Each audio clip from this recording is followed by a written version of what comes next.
જૂનાગઢ જિલ્લામાં ફરી એકવાર રફતારના રાક્ષસો બેફામ બન્યા હોય તેવા દ્રશ્યો સામે આવ્યા છે।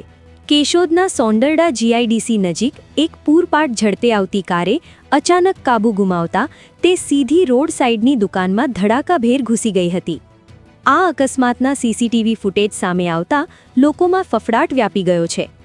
140ની ઝડપે મોતની સવારી।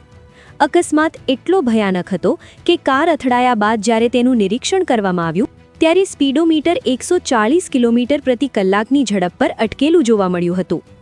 કાર ચાલકે સ્ટિયરિંગ પરથી કાબુ ગુમાવતા કાર સીધી દુકાનનું શટર તોડીને અંદર ઘૂસી ગઈ હતી। સદનસીબે આ ઘટના સાંજના સમયે બની હતી અને દુકાન તેમજ આસપાસના વિસ્તારમાં લોકોની ભીડ ઓછી હતી, જેના કારણે એક મોટી જાનહાનિ ટળી છે। જો સામાન્ય દિવસ હોત તો અનેક લોકો આ અકસ્માતની ઝપેટમાં આવી શક્યા હોત। એ ભાઈ સામેથી 140ની સ્પીડમાં આમાં કાંટો બંધ થયો એટલે મારા અંદાજ પ્રમાણે 140ની સ્પીડમાં આવતા છે ભાઈ। સીધા આવી ગાડી શટરમાં ભટકાણી, શટરને દિવાલને બધી અત્યારના તોડી નાખ્યું।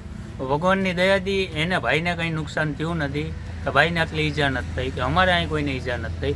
બાકી અમારે પણ અહીં બાપા પગી તરીકે અમે રાખ્યા છે તો બાપા પણ અહીંયા જ સૂતા હોય ને અમે અહીંયા જ બેઠા હોય, કોઈને નુકસાન થયું નથી। એક ખાલી દુકાનને નુકસાન પહોંચ્યું હોય। નહીં, કારના માલિકને નથી ઓળખતા પણ કાર બલેનો છે ને GJ3 એટલે રાજકોટની કાર દેખાય છે 6440 GJ3 LR 6440 ડ્રાઈવર હોસ્પિટલ છે, અમે ત્યાં જ જઈએ અત્યારે।